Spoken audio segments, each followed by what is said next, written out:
Assalamualaikum warahmatullahi wabarakatuh. Kembali lagi dengan Minflodil di playlist HTML dasar. Pada kesempatan kali ini, kamu akan belajar bagaimana cara membuat form yang baik dan benar pada HTML. Jadi, langsung aja ya buka VS Code dan browsermu.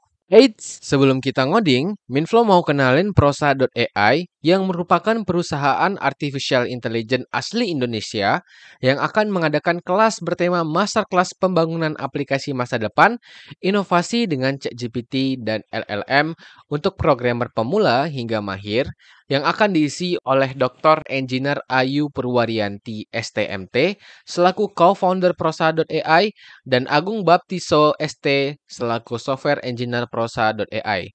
Banyak sekali loh benefit yang bisa kamu dapatkan dengan mengikuti masterclass ini, dimulai dari e-sertifikat, materi pengajaran tentang AI, sesi tanya jawab langsung dengan pakarnya, video rekaman, dan yang paling menarik, kamu bisa mendapatkan produk software as service berupa text to speech dan salin senilai lebih dari 300.000 dengan masa aktif 3 bulan.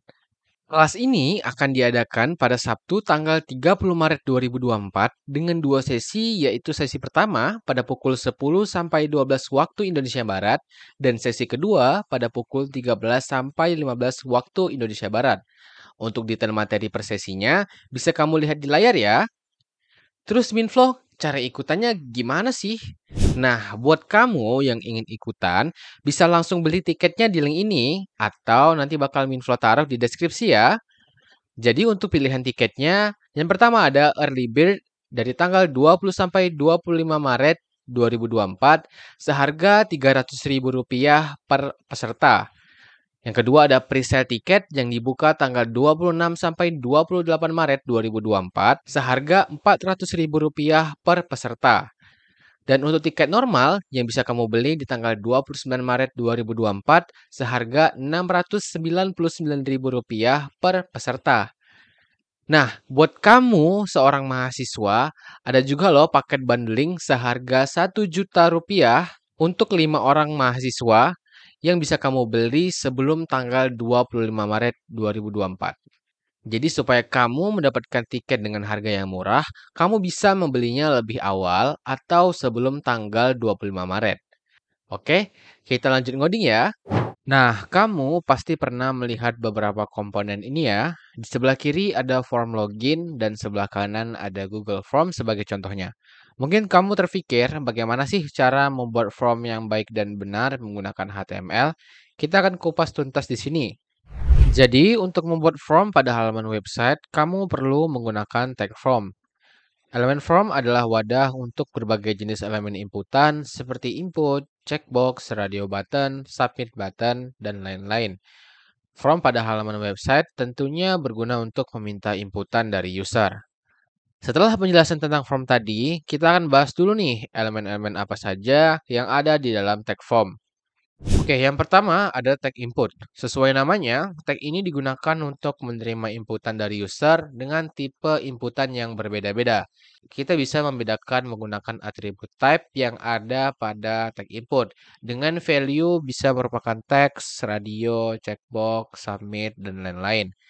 Yang pertama kita coba input bertipe teks dulu nih. Kamu bisa ketik input. Nah, defaultnya dia bakal bertipe teks. Kalau di save, maka muncul form input bertipe teks pada halaman website. Jadi kalau kita ketik seperti ini, kemudian kasih simbol, angka.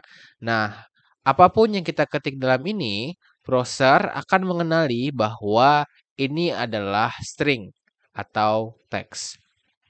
Oke, yang kedua ada tag input bertipe radio button.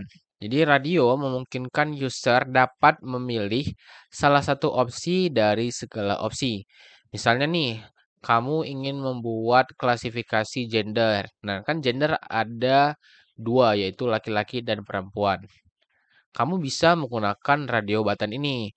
Jadi kita bisa menggunakan input, kemudian titik dua radio.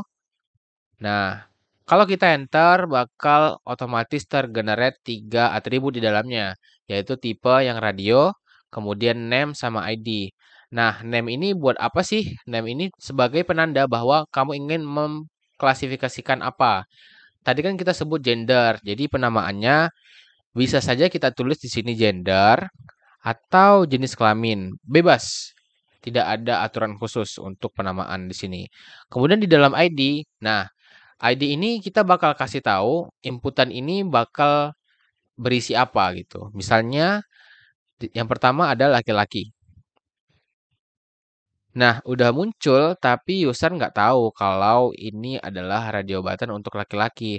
Jadi kita bisa menggunakan tag label untuk memberi penamaan.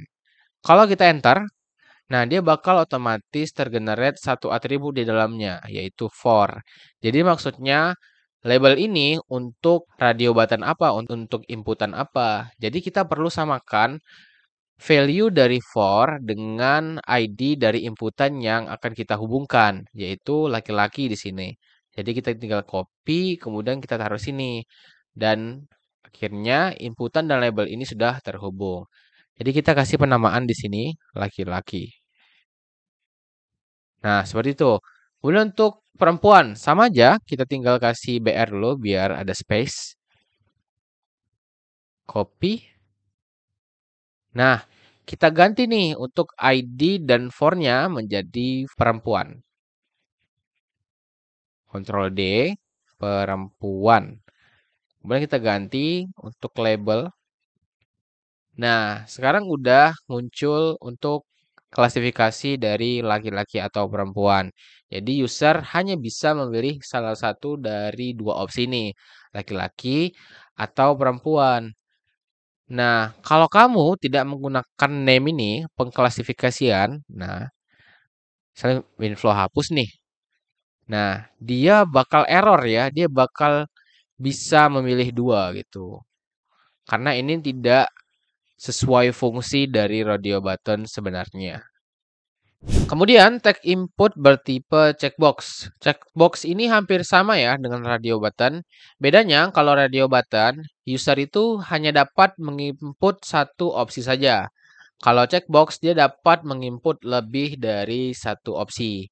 Misal kita buat di sini input checkbox. Nah, dia sama ya, bakal ke-generate 3 atribut di dalamnya, yaitu type bervalue checkbox, kemudian name sama ID.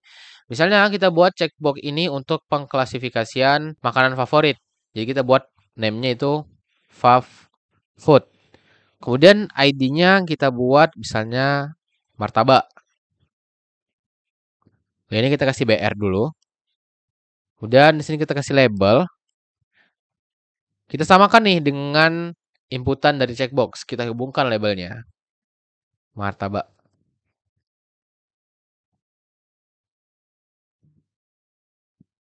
Kemudian jangan lupa kasih tag BR. Kita copy aja. Kita buat pilihannya 3 pilihan deh. Biar lebih banyak dikit. Misalnya ini pizza. Kita buat di sini pizza. Kemudian yang ini apa ya? Nasi Padang misalnya. Nasi Padang.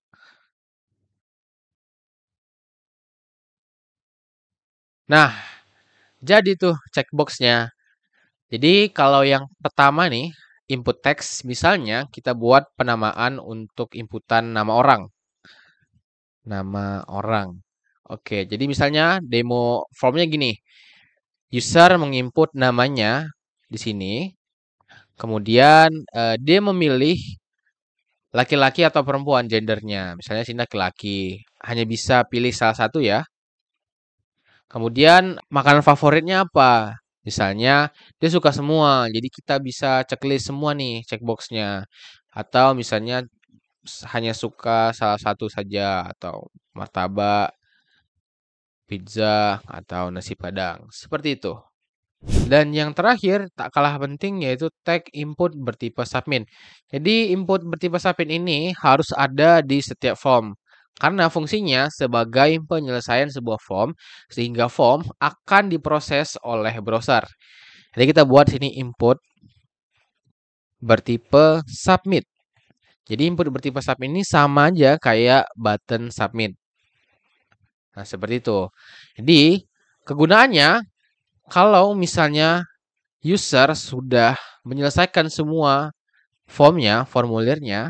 Jadi ketika user mengklik submit, akan dikirimkan dan diproses oleh browser. Nah, kita lihat ya, kalau kita klik submit, nah dia bakal diproses oleh browser. Nah, tapi ini belum diproses ya, karena ini masih contoh untuk bagian front end-nya saja. Selanjutnya kita akan bahas atribut-atribut apa saja yang ada pada tag form. Mungkin kamu sudah menyadari bahwa ada atribut yang ikut tergenerate secara otomatis pada saat kita membuat tag form, yaitu atribut action ini. Nah, action adalah sebuah tindakan yang akan dilakukan saat form disubmit. Jadi ketika user selesai mengisi data-datanya, nah ketika disubmit, maka data itu kan terkirim. Dia mau diproses di mana nantinya?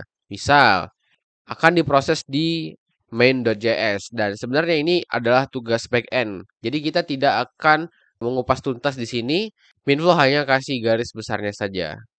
Bisa di main.js atau bahasa backend lainnya main.php atau main.py dan lain-lain seperti itu. Selanjutnya ada target. Jadi setelah disubmit, kemudian data-data itu kan diproses di sebuah file tertentu atau kondisi tertentu di action ini. Kita juga bisa mengatur alur halaman website selanjutnya dengan atribut target. Contoh, kita buat di sini target, kemudian kita kasih value-nya blank. Maksudnya apa? Jadi ketika user mengisi formnya, kemudian dia kirim, nah dia submit, kemudian datanya akan diproses. Nah, dia bakal membuka halaman baru. Nah, di sini muncul error ya, cannot get MenPy. Kenapa ada error ini? Karena kita belum ada nih file .menpy-nya. Hanya sebagai contoh saja seperti itu. Selanjutnya, kalau kamu lihat ada kata-kata get di sini. Nah, get ini apa sih? Jadi sebenarnya get adalah value dari atribut ketiga form yaitu method. Jadi method akan menentukan metode HTTP yang akan digunakan saat mengirim data form.